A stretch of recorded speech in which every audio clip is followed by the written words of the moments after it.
Hello, good morning, good morning. Nandito ako sa sa farm. Yan guys, so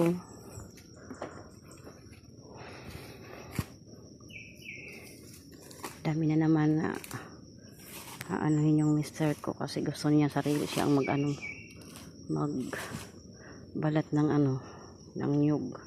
Exercise na rin daw niya yun.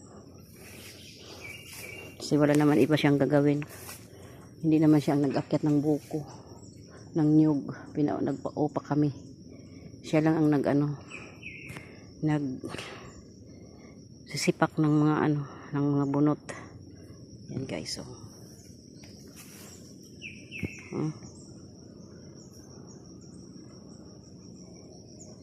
dami na naman siyang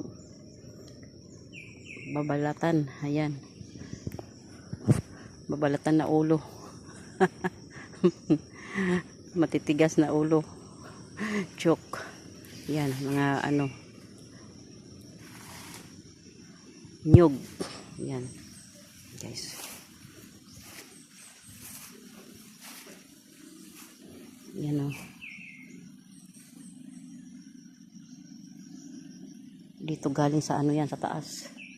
Diyan niya kinuha ng namin inupahan na mag-aakyat. Doon hanggang doon. Yan guys.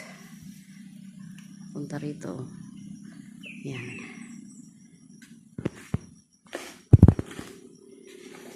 Yan guys.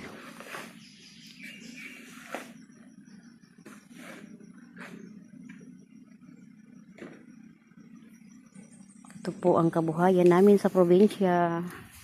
Yan guys. Magkopra. Magtanim ng palay. Ayan. Sa palayan, sa basakan. Yan. Ito yung niya dito. Yung tawag niyan. Dito siya sindi, nagkukupra. Kaya may ginawa siyang marunong siya gumawa ng pawid. Yan guys.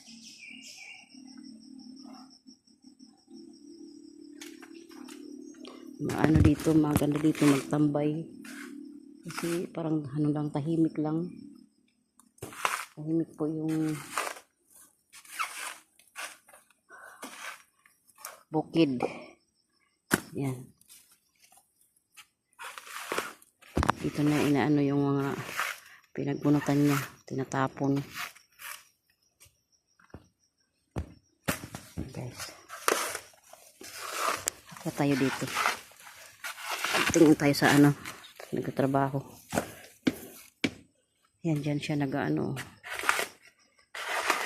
nagluluto. Yan, may ginawa siyang pawid para dyan. Yan. Nawala na kasi yung bubong. Yan.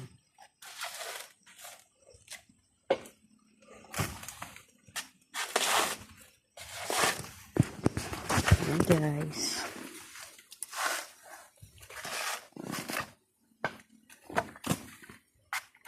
Thank you for watching everyone.